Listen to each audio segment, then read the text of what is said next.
Okay. Start that. Alright. Hi, welcome to Alaskan. I am Alexander Neon Parsons. Yeah, that's Alexander Neon Parsons. Neon is my middle name. Let's see. Hold on, running a little late. Okay, so today's question is, what is a Saiyan? Because it's been bothering me for a while here.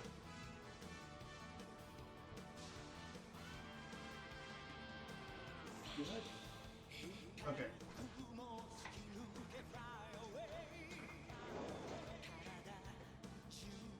I'm just gonna let it play the title sequence. But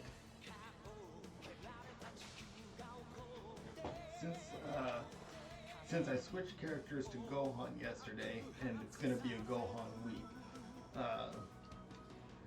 and since I started reading the story stuff in the encyclopedia, that got me thinking about Saiyans again, because I just want to talk a little bit more about what Saiyans are, because they're my favorite part of the story, really, is finding out more about Saiyans, their lore, their origins, what their powers are like, because it's actually a very specific set of abilities or powers, you might say, that come along with being a Saiyan. And it's arguably the biggest mystery in the whole show, is exactly what they are and how they're able to do all these things that they can do. And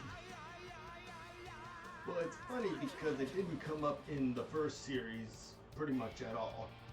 I mean, Goku is just this kid with a tail, and the whole thing about him being an alien and the Saiyans came later.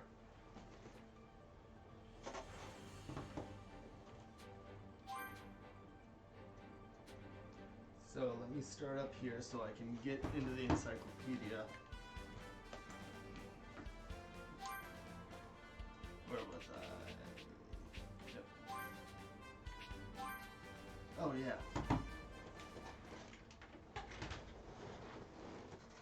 That's what I forgot. Okay.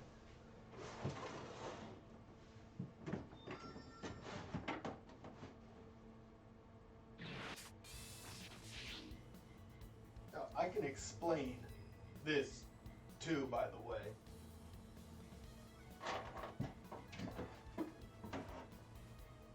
Yeah, that's just a drawer.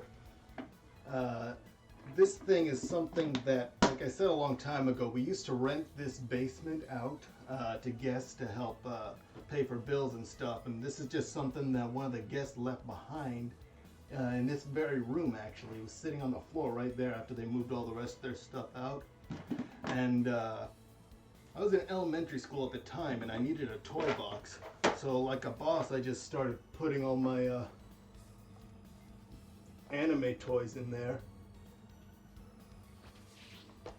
I found out later, this is a makeup carrying case that ladies use to put their makeup inside. And what to do next? Do whatever you need to do. Yeah. No, because this is a funny story. But so adults at like daycare or wherever, because I would take in the summertime, I would go to a daycare, right, and take this with me so I had something to play with during recess or whatever. And yeah, Pokemon was just coming out, so it was a big thing. This was even before the Game Boy Color came out. Like literally before the Game Boy Color came out. That's an original Game Boy, and you couldn't play the first couple of Pokemon games on it.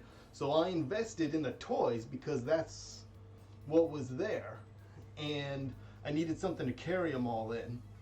And this worked great for that, but the reason I kept using it for so many years is because,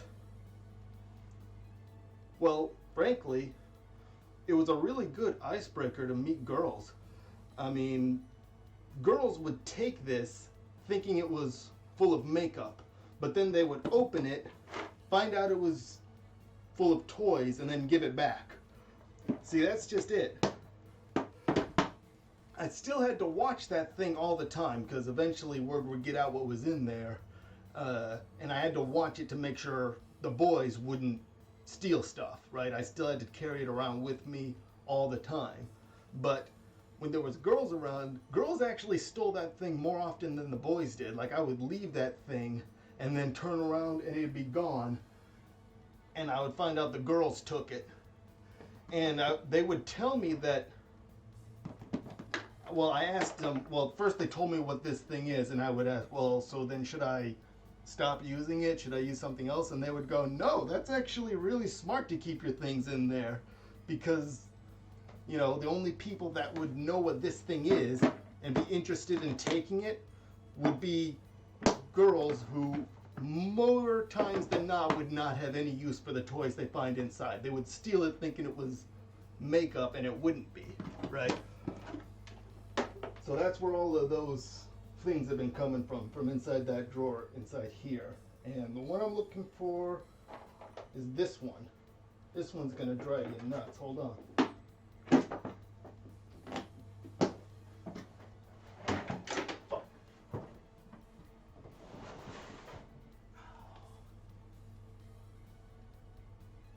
Okay, well, I can't. All right. I did not plan this out when I started. I didn't think I would have. Man, there's a lot of these. Okay. There's a Charmander that goes right here. There's a Charmander that goes right here. I can't.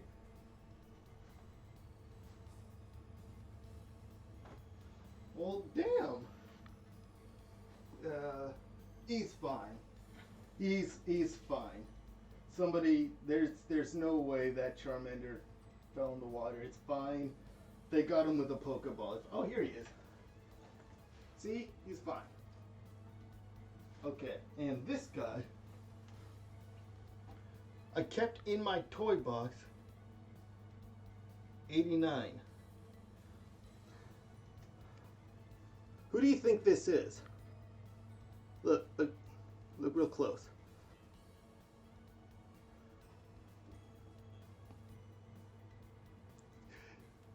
There's like 3 or 4 characters in this show that this could be, right? I mean, he's got the orange jumpsuit, right? And the clothes or whatever. But look at his hair. I mean, look at his stance. He's going like this, so it looks like he's being hit by an attack. Now, that's Goku's clothes, right? But is it? Look at his hair. It looks too short, right? It could be Gohan. Or, if you really want to drive yourself nuts, maybe this is Yamcha, right? Right at the exact moment when he's most underestimated his opponent and he's about to pay for it, right? Could be. But I don't know. Is it in focus? Is it? It's supposed to be. Now, I'll find a place to put.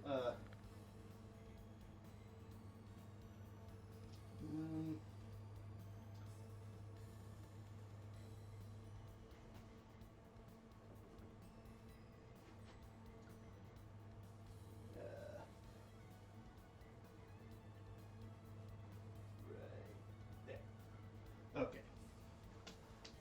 That was only like 10 minutes for that. But, yeah. Now, we may never know what that was intended to be. But, most of the time, the only way to tell the difference is by looking at their hair. But that's a real toy that's been in my toy box since I was a little kid. But I'll tell you right now, if my memory serves, on the On the back of the box it said that was Gohan.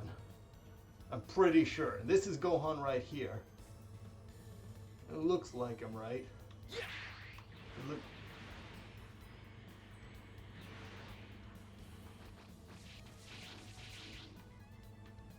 And that is why people keep things in the box, because that has been driving me nuts. Now you can live with that information as well.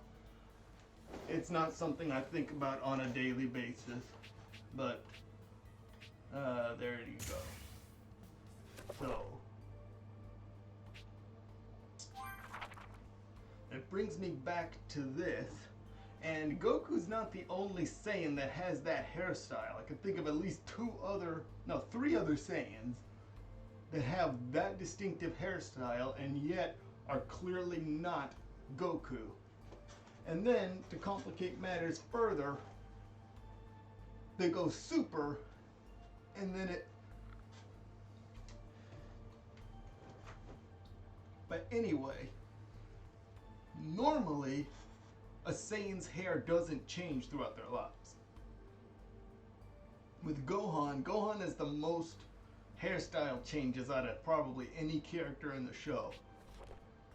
I'm in the wrong spot. Let me, yeah, here. So we got Gohan. First he had the hat, right, with the Dragon Ball on it. That's important. Then here's Great Ape. Great Apes all pretty much have the same hair. And that's just it. I'm pretty sure that Saiyan hair is important somehow, because normally it doesn't change throughout a Saiyan's life. And I know it says that in the encyclopedia somewhere.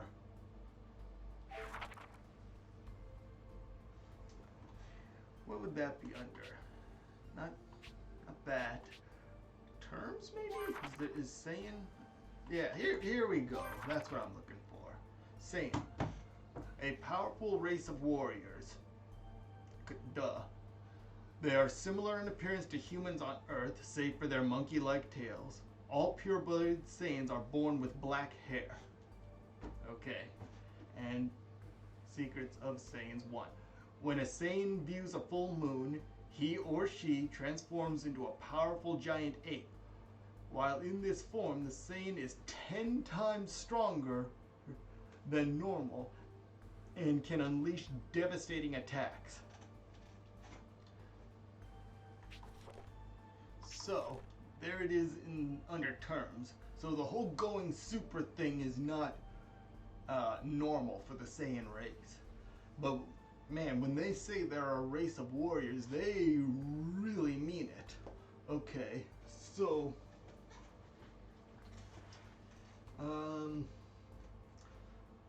give me a sec. I'm trying to think up my Vegeta history. So Vegeta is actually Vegeta the 4th, I think, and then his father is Vegeta the 3rd. So there's like 2 other Vegetas that weren't even in the story, and they're from planet Vegeta. And that was the planet that got destroyed by Frieza. Although he said it was a meteor at first, and he still uses that trick when he finds new Saiyans, apparently. Well, not trick, it's just a lie. Anyway. So the Saiyans, they lived on planet Vegeta alongside another race that were specifically not warriors. Well, they're called the Superians, but they call them Tuffles in the English version. So there's these 2 races, the Saiyans and the Tuffles, on planet Vegeta, presumably before it was even called planet Vegeta. But the Saiyans were 3 times larger than the Tuffles, so they had size on them. and also they had tails, so they had the whole transforming thing over them too. But on planet Vegeta, there's only a full moon once every 8 years. So think about that. Like, you living on this planet where, like, I think it's also the Tuffles outnumbered them a lot. So let's say it's only like a quarter of the population. But still, that's a lot. Every 8 years, all of them, at least potentially, all they have to do, even when they're only 4 years old, like as soon as all they have to do is look at the full moon, and all of them transform on the same night. Okay, it's not one of them, and then no, it's the moon, right? It's just there for all to see. So all of the Saiyans at the same time, and that's really where their strength comes from. So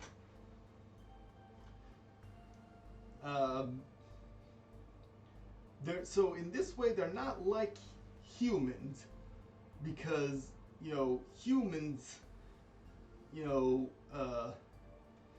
could argue, and this is all a science fiction conversation, so don't judge me, but humans are warrior race too in a lot of ways. I mean, we always end up fighting, but in sci-fi, you have clearly defined races on a planet, so there is like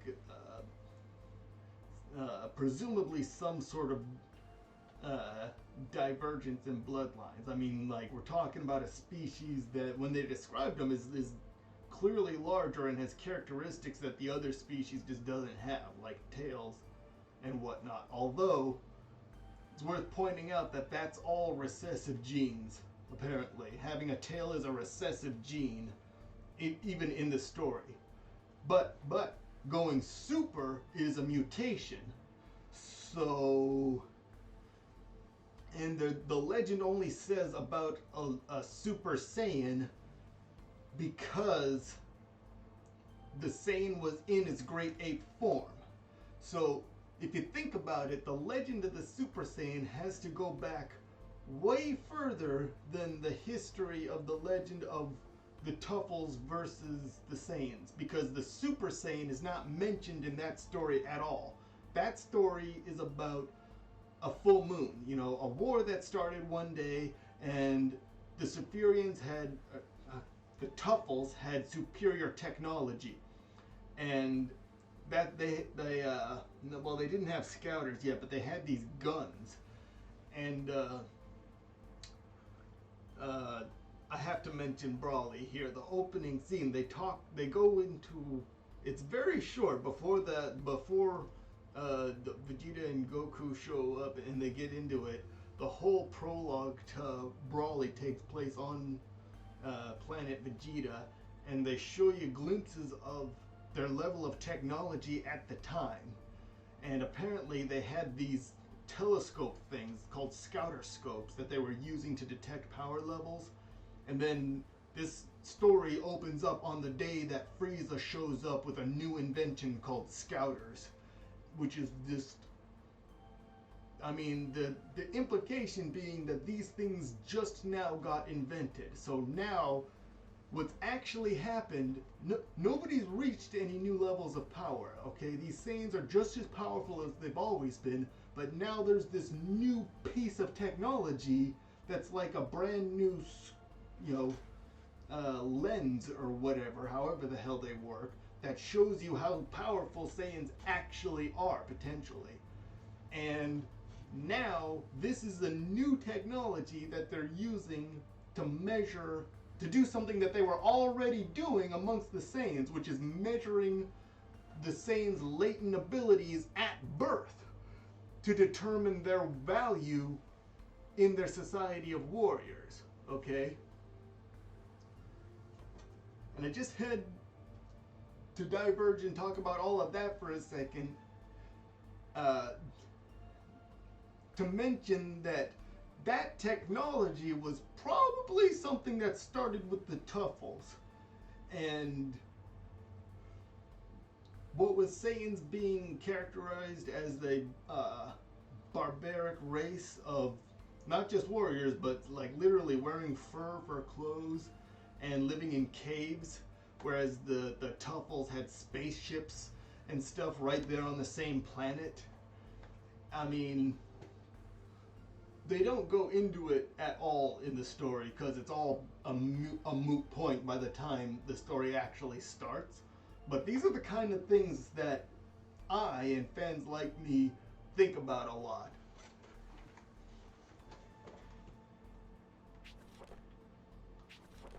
And don't even get me started on Yardarot.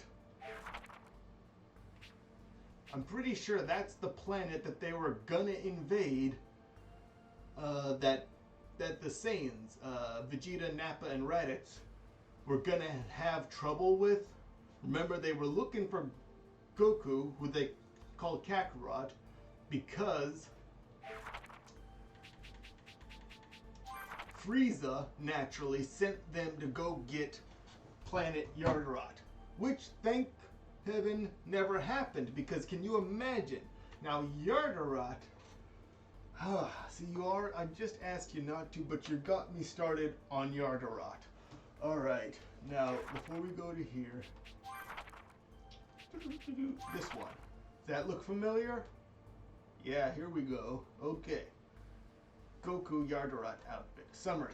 Goku was transported to planet Yardarot when he narrowly escaped from Namek's destruction by taking an abandoned Ginyu Force space pod, which was programmed to arrive on the faraway planet.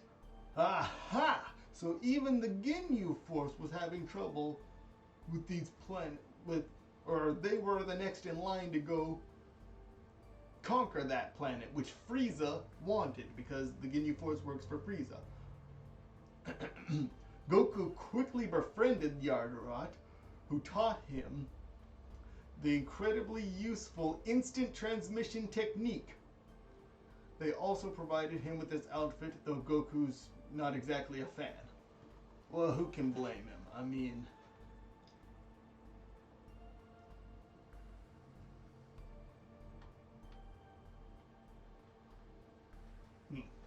what do they wear for shoes? But anyway, so that's after Namek. So think about this.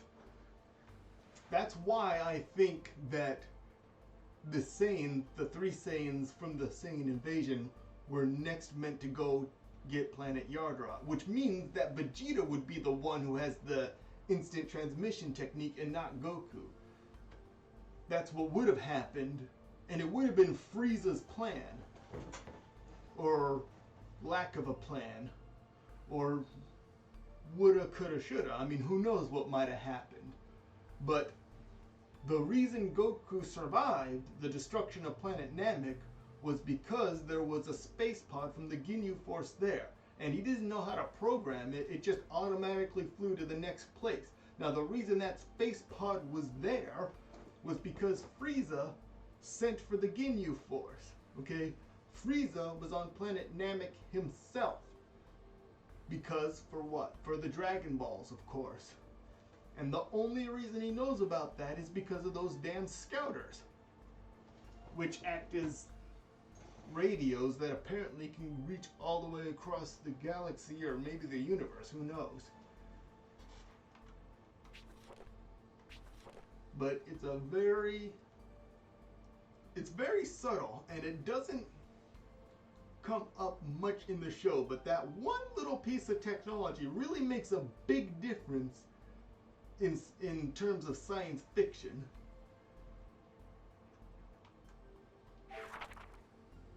But yeah, all they say is that there was this one planet that these Saiyans, who would have no trouble blowing up Earth, like they got completely sidetracked by this Namek thing. We know they weren't going to planet Namek because they would have already known about the Dragon Balls and they wouldn't have come to Earth.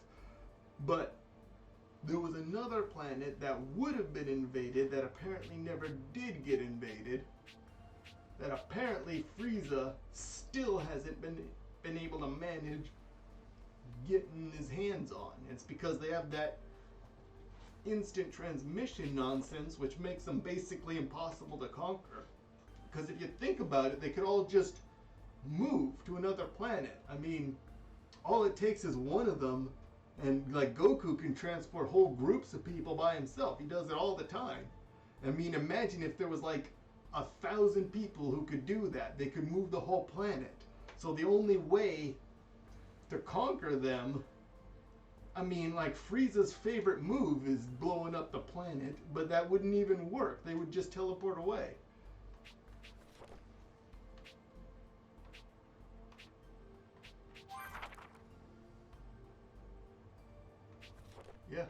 Yeah. You see what I'm talking about? Yamcha always has the Turtle School emblem on his back, though. That's what makes me think that's Gohan. Also, the shoes are different, and he doesn't have an undershirt, and Yamcha's got scars. But who knows?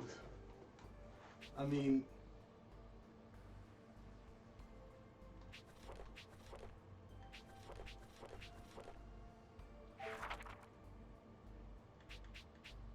okay, so that was that I wanted to talk about. You don't need to go into the Super Saiyan stuff, but yeah, Saiyans are warriors. I mean, I'm telling you, there's just frankly not that much information about their origins or their histories. Probably more information about, Romulans than there is about Saiyans. For all the shit that they get, I mean, they actually did have a whole social order. Because if you think about it, even in those few scenes that they do show, there are Saiyans in those opening scenes of Broly, where some of them don't have tails, some of them are wearing a white cape sort of thing around their waist, and you can't see if they have a tail or not. Some of them are in their elite guards, and there's a few characters who don't have black hair, and yet they still have some position of potential authority or something. It's a very interesting movie. And there's a new Dragon Ball Super movie coming out soon, which I'm excited about. Because it's very likely it'll come out before I finish watching the series. But who knows? I mean, I've got traveling to do, so, I'm going to have to take a break anyway. Hey! Okay. Well, what are we going to do today? Oh yeah, it's Training Thursday.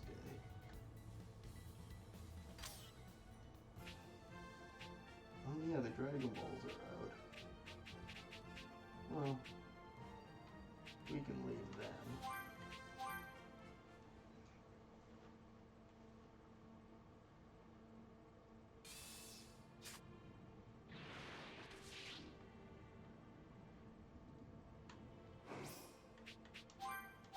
Okay. So that was that. I'm gonna have a 2-hour stream today. And it's just going to be all training with Gohan, and I'll probably try to train up some of these support characters too, so that we can get everybody up to level 300. Okay, so I'm just going to take a break to stop this broadcast and start another one in the Kakarot category. So stay on this stream and give me a second.